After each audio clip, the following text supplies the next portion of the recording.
मी तर कधीपासून म्हणतोय आपण अक्षराला घरी परत आणूया. अरे अक्षरा म्हणजे लक्ष्मी आहे आपल्या घरची. ती घरात असली की कसं चैतन्य असतं. आणि भुवनेश्वरी एकदा ती आली ना की मग कुणालाच काही कामं वगैरे करायची गरज नाही. तुला तर अजिबात नाही. उलट या लग्न कार्याला अक्षराचा हातभारच लागेल. तुला तिचा स्वभाव माहिती आहे भुवनेश्वरी, है ना? एक हाती सगळं करते ती. काय एक तर स्वतः हुशार आहे, पुन्हा शिकलेली आहे ती, तर पटपट कामं उरकेल ती. एकदा अक्षरा घरी आली ना की मग कुणाला काही करायची गरज नाहीये. तुला त्रासच नाही. तू फक्त आराम कर, चांगली खा पी आणि छान तब्येत सांभाळ तुझी. भुवनेश्वरी, तुला पटते ना मी काय म्हणतोय ते? नाही हो, आम्हाला काय आरामाबिरामाची गरज नाही. होय की असं बसून राहण्यात आईचा स्वभावच नाही. हा, लग्नाची जी काही कामं असतील ती करू आम्ही, एवढं काय त्यात. बघितलंस अधिपती? बघितलंस ना तू, ही असं करते. असं म्हणजे? अरे म्हणजे आपण एवढं समजावून सांगतोय तिला की आराम कर म्हणून, ती ऐकतेय का? सांगतोय ना आता आपण एवढं. बरं मला सांग, हिला ही सगळी दगदग झेपणार आहे? एवढी सगळी कामं झेपणार आहेत तिला या अशा तब्येतीमध्ये? आत्ता जशी चक्कर येऊन पडली तशी पुन्हा चक्कर आली तर काय करणार आपण? आणि महत्वाचं म्हणजे अधिपती, नशीब चांगलं आहे की ही घरात होती जेव्हा तिला चक्कर आली तेव्हा. सगळेजण आहेत आसपास. एखाद्या कामासाठी बाहेर गेली आणि तिथं जर चक्कर आली तर काय होईल मला सांग? कल्पना करू शकतोस तू? लग्नाची कामं थोडी असतात का? एवढी सगळी कामं असतात. ती होत नाहीत, आटपत नाहीत पटपट. केवढी दगदग होईल तिला. अधिपती, तुला पटतंय ना मी जे म्हणतोय ते? हा, कधी नव्ह ते मुद्द्याच आणि बरोबर बोलतात ते. बघ, अधिपतीला सुद्धा माझं म्हणणं पटलं, पण तू पटवून घेत नाहीयेस. भुवनेश्वरी, असं नको करू. आत्ता आपली पहिली प्रायोरिटी म्हणजे पहिलं प्राधान्य आपलं तुझ्या तब्येतीला आहे. तू आधी नीट व्हायला हवीस. अधिपती, आपण मनावर घेऊया. आता हिचं ऐकायचं नाही. हं? ते मी आयुर्वेदिक औषधाचं म्हटलं ना तुला, हिमालयातलं, ते बघूया आपण. चौकशी करतो मी. वाटलं तर आपण घेऊन जाऊ. मी घेऊन जाईन तिला. डॉक्टर, तुम्ही आत्ता तुम्हाला अर्जंटली जे काही करता येतं ते करा. लगेच ट्रीटमेंट सुरू करा प्लीज. ह्याच्या काही टेस्ट वगैरे करायचे आहेत का? सांगा, लगेच ब्लड घ्या. वेळ घालवू नका त्यात. हो, करतो मी टेस्ट, सगळा टेस्ट करतो. हा. अहो पण आम्हाला काही झालंच नाही तर कसल्या करताय टेस्ट आणि बिस्ट? भुवनेश्वरी, आपल्याला वाटत असतं की आतून काही होत नाहीये, पण आज शरीरात काय चाललंय हे आपल्याला नाही कळत. मला विचार ना, मी भोगलंय सगळं.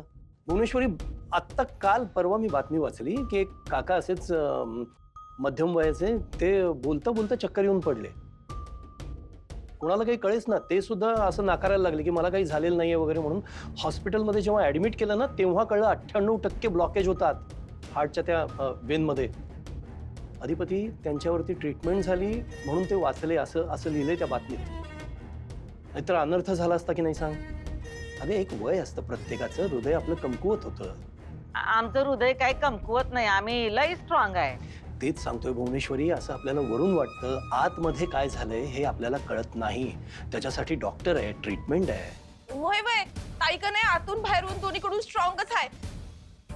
आणि तिला काय बी एवढ्या मोठ्या ट्रीटमेंटची गरज नाही हो. डॉक्टरांनी गोळ्या दिले का नाही का त्या गोळ्यांनी बरी होती ती. वय दुर्गेश्वरी, तुला सुद्धा तिच्या तब्येतीची काळजी नाहीये? आता तुझ्या समोर ती चक्कर येऊन पडली ना, तू सगळी धावपळ केलीस ना. या डॉक्टरांना कोणी बोलवलं? आता तू बोलवलंस ना. तू सगळं बघितलंस तुझ्या डोळ्यांनी, तिला काय त्रास झालाय तो, तू म्हणतेस तिला काही झालेलं नाहीये. कमाल आहे.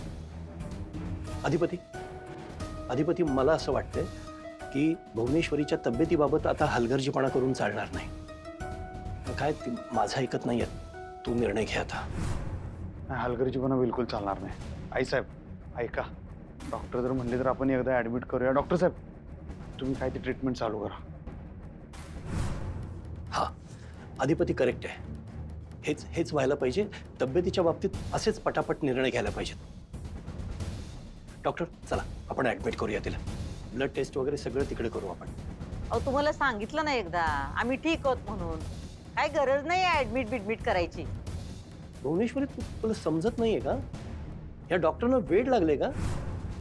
त्यांनी सल्ला दिला ना ऍडमिट करायचा, ते उगाच म्हणतील का? एवढी गरज असेल ना म्हणून सांगतायत ते. डॉक्टर बरोबर आहे.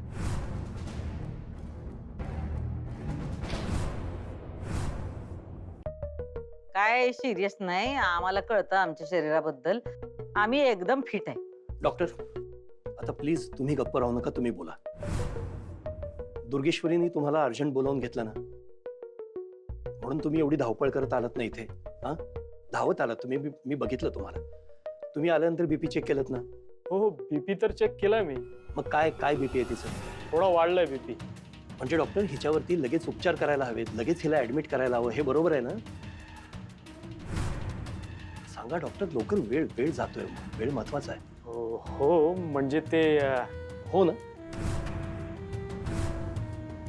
भुवनेश्वरी ऐकलंस? डॉक्टर सांगतात. दुर्गे, काय गरज होती का तुला सगळ्यांना बोलून घ्यायची? एवढं काय झालं होतं? तुला ठाव आहे ना आम्हाला वरची वर येते चक्कर, आणि येते चक्कर थोड्या वेळाने आम्ही नॉर्मल पण होतो. हे काय? ताई अगं तुझी अवस्था बघून का नाही मी लई घाबरले होते का, म्हणून मी आधिपतीसनी घेऊन आले आणि डॉक्टर्सनी बी बोलवलं बघ. बरं झालं ती मला घेऊन आली. आता बोलत बसण्यात वेळ घालवायला नको, जाऊया आपण. चला. नाही नाही अधिपती, तुम्ही जरा थांबा. ओ डॉक्टर, परत एकदा चेक करा आमचा बीपी. अगं भुवनेश्वरी, पण आता चेक केलं ना त्यांनी, थोड्या वेळापूर्वी, काही मिनिटापूर्वी चेक केलंय त्यांनी. आमच्या समाधानासाठी अजून एकदा करू द्या. या करा, आणा ते. Doctor check. ठीक आहे, करतो.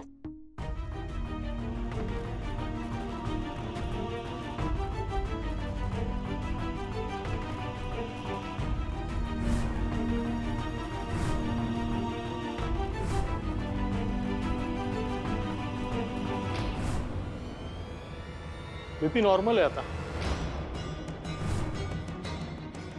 नॉर्मल आहे? या झालं. आहे का नाही नॉर्मल? अधिपती, अहो मोठे मालक, बघा. दुर्गे तू पण बघ, आमचं बीपी काय वाढलेलं नाही. डॉक्टर तुम्ही पण एकदा बघा नीट. काय काय डॉक्टर, बघितलं ना? हो नॉर्मल आहे बीपी. हा. मगाशी कशाला सांगितलं तो वाढलंय म्हणून? हे डोळे आहेत की भोक? आणि दुर्गे, तुला काय सांगितलं होतं? सगळ्यांना बोलून आणायची काही गरज नाही म्हणून. नको ते करत बसते. काय धाड भरलेली नाही आम्हाला. आम्ही एकदम ठणठणीत आहे, आणि जे ठरलंय तसंच होणार आहे, ध्यानात ठेवा. पण ऐका माझं, मी काय म्हणतो, एकदा दवाखान्यात जाऊन येऊया. चला.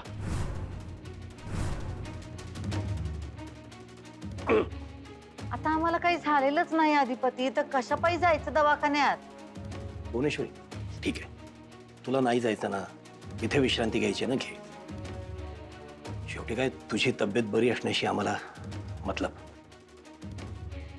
पण भुवनेश्वरी, मला खूप कौतुक वाटलं तुझं. म्हणजे लग्न करण्यासाठी तू इतकी उत्सुक आहेस, इतकी आतुर आहेस, की तुझं वाढलेलं बीपी असं 4.5 मिनिटात सरकन खाली आलं डोळ्यासमोर बघता बघता. बरं झालं. काय देवाची कृपा आहे आपल्यावर. काळजी घे.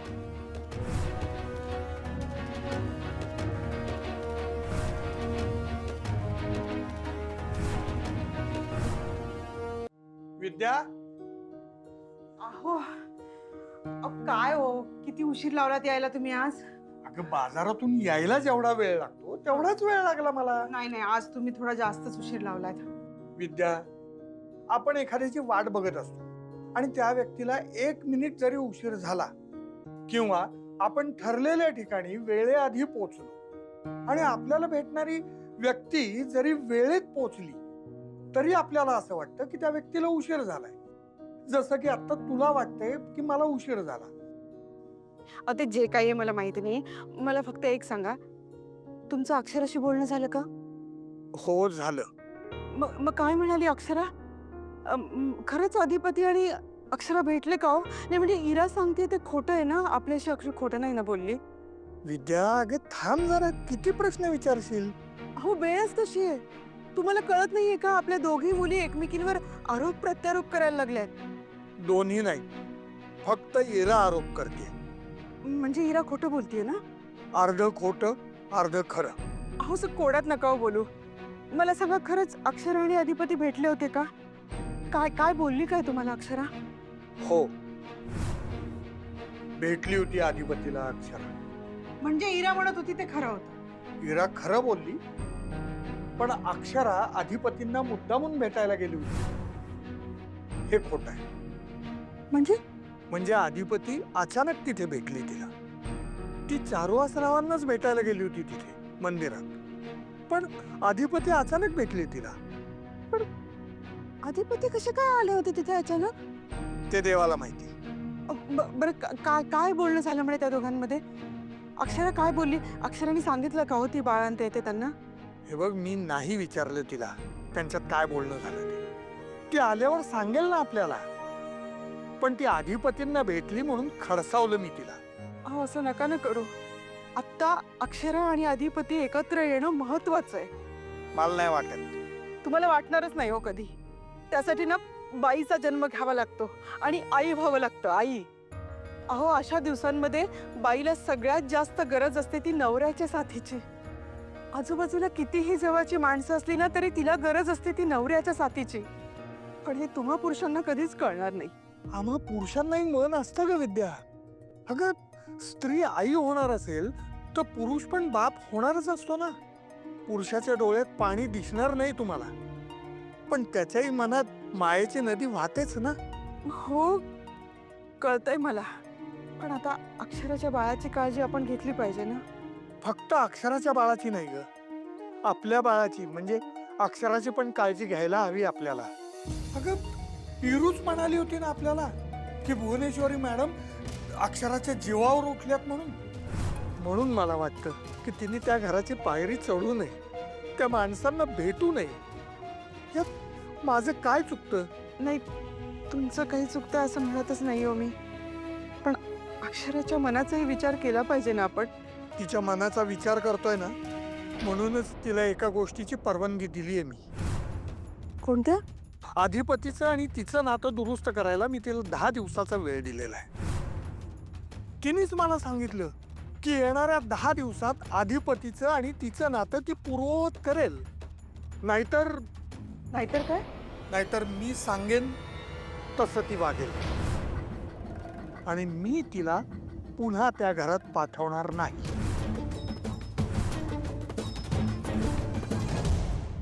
डॉक्टर तुम्ही इथं कशाला उभे झालं ना? निघा आता. दुर्गे हा? बघ त्यांचं काय फीच. वय ताई. ठीक आहे, तुम्ही काळजी घ्या तुमची, आणि काही वाटलंच तर मला फोन करा. या आता. नक्की नॉर्मल आहे ना बीपी? हे ऍडमिट करायची गरज नाही ना, त्रास व्हायला नको. परत त्रास नाही होणार ना? नाही आता काही त्रास होणार नाही. आधी जी औषधं लिहून दिली होती ना ती फक्त वेळेवर द्या.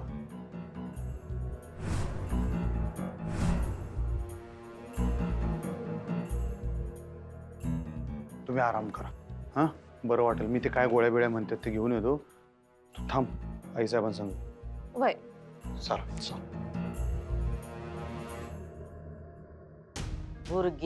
दुर्गे किती करशील ग तू?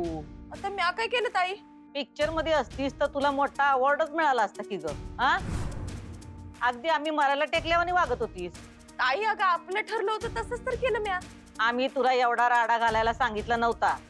तुला एवढं सांगितलं की तू एवढं करतेस. आम्ही काय सांगितलं होतं तुला? आमच्या तब्येतीचं कारण दे आणि अधिपतीनं घरला बोलवून घे. मग तेच केलं की म्या ताई. हे समजा असं खोटं वाटाय ना ग, म्हणून थोडी रडारड केली. आणि ताई तुला खरं सांगू का, मला का नाही तुझी लई काळजी वाटते बघ. अगं तुला का नाही असं बघितलं का नाही डोळे बंद झालेले, मला एका क्षणाला असं वाटलं का खरंच तुला त्रास व्हायला का काय. ताई मी देवाकडे एकच प्रार्थना करते बघ का माझं आयुष्य तुला लाभू देत, तुला काय बी होऊ नका तू. काही झालेलं नाही आम्हाला. चांगल्या ठणठणीत आहोत आम्ही. तुझ्या अति वागण्यामुळं मोठ्या मालकांना निमित्त मिळालंय. कसलं निमित्त ताई? लग्न पुढं ढकलण्याचं. आधीच मास्तीनबाई घरला परत येणार झाल्या, त्यामुळे लग्न पुढं चाललंय. आता आम्हाला काय झालं तर काय मोठ्या मालकांना निमित्तच मिळेल. आमच्याशी लग्न न करण्याचं, लग्न पुढं ढकलण्याचं त्यांना निमित्तच पाहिजे आहे. आम्ही त्यांना ते मिळू देणार नाही. ताई मी काय म्हणते, आज का नाही आपण वेळ मारून नेल्या. ताई अगं आज तुझ्या तब्येतीची भीती घालून मी अधिपतीस निवडत तर आणलंय आज, पण ती मास्तरीन का नाही सारखी सारखी भेटत राहणार बघ अधिपतीस. तिची खिचडी शिजवत राहील. आम्ही त्यांना त्यांची खिचडी शिजू देणार नाही. आता आम्ही आमची खिचडी शिजवणार.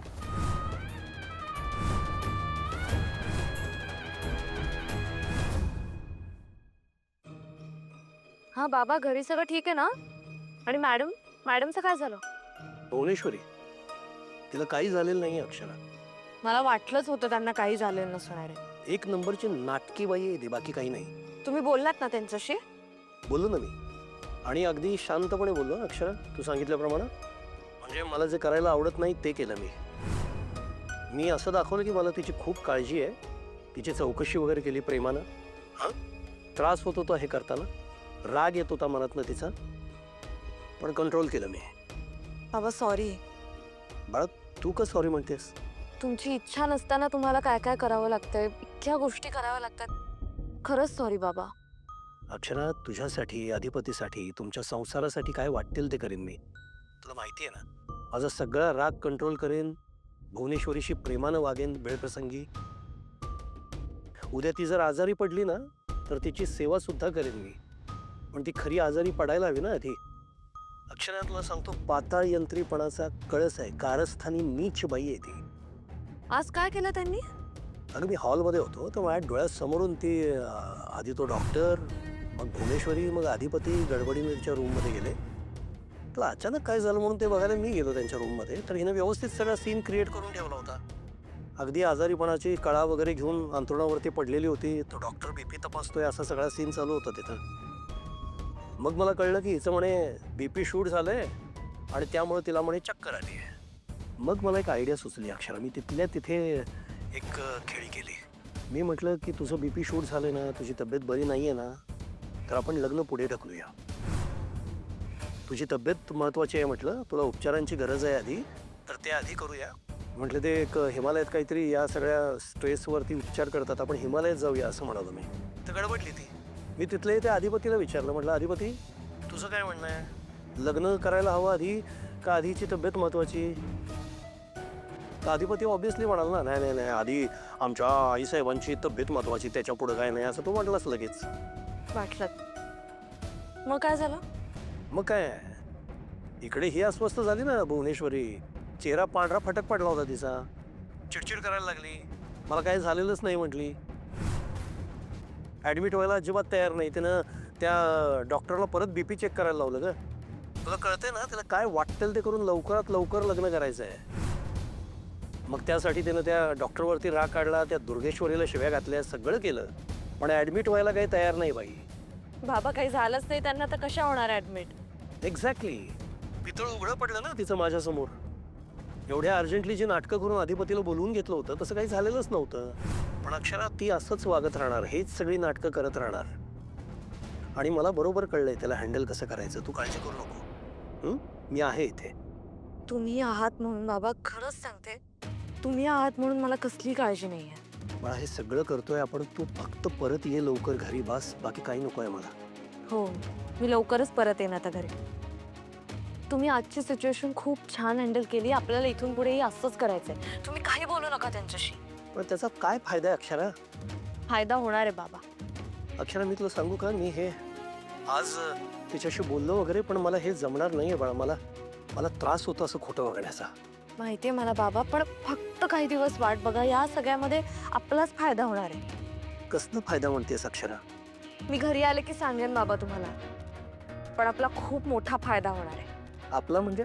आपला म्हणजे तुमचा, माझा, अधिपतींचा. आपलं प्रमोशन होणार आहे बाबा. प्रमोशन? हो. कसलं प्रमोशन अक्षरा? बाबा मी आता तुम्हाला काही नाही सांगू शकत, पण आपलं जसं ठरलंय तसं तुम्ही वागा. मला फक्त एवढंच प्रॉमिस करा की तुमच्या मनात जे काही येईल ते अजिबात खरं खरं भुवनेश्वरी मॅडम समोर दाखवायचं नाही. ठीक आहे बाळा, मी शब्द देतो तुला. ओके, ठेव. God bless.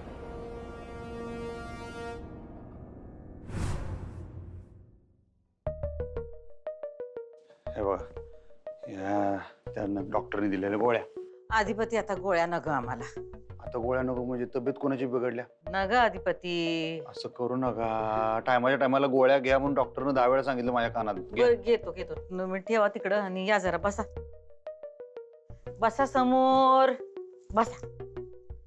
हा, तुम्ही असं समोर बसला का नाही की आमची काही तब्येत बिघडत नाही, बीपी वाढत नाही, कसं आम्हाला एकदम बरं वाटत. हे सारखं असं बीपी वाढणं चांगलं नाही. तुम्ही उगाच ताण घेत जाऊ नका डोक्याला. सगळं ठीक होणार. सगळं ठीक होण्यासाठी तरी आम्ही प्रयत्न करतोय, पण आमच्या हाताला काही यश येईना बघा. म्हणजे सुनबाईनं आणायला आम्ही दुर्गीला पाठवलं होतं, पण सुनबाई काही यायला तयार नाही. काय करायचं आम्हाला काही कळणं झालंय बघा. त्या आल्या नाहीत ते झालंच. काय सरळ सरळ दिसतेच की त्यांची इच्छा नाही म्हणून. पण मी तुम्हाला तेव्हा पण सांगितलं होतं की नाही, त्यांच्या घरला कुणाला पाठवू नका म्हणून, उगाच मिनत्या करायला. अहो असं करून कसं चालेल? हा, आपल्याला प्रयत्न तर करायलाच पाहिजेत का नाही? हा, जवळ सुनबाई घरला परत येत नाही तवर पुढं काहीच होणार नाही. म्हणजे मोठे मालक काय बोलले ऐकलत नव्हतं तुम्ही? लग्न पुढं ढकलू म्हणले. ते एक डोसकं फिरल्याने काय तर बरळत राहतात. ते काय लगीन पुढे बिडे ढकलत नव्हते. अहो पुढंच ढकलत होते की. म्हणले की पाहिजे तर चांगली ट्रीटमेंट करू, काय ते हिमालयात जाऊन आयुर्वेदिक ट्रीटमेंट घेऊ. हिमालयात जातात ते सगळं काय लगीन पुढे ढकलण्यासाठी म्हणत होते असं वाटत नाही मला. मग ते टाळतच होते.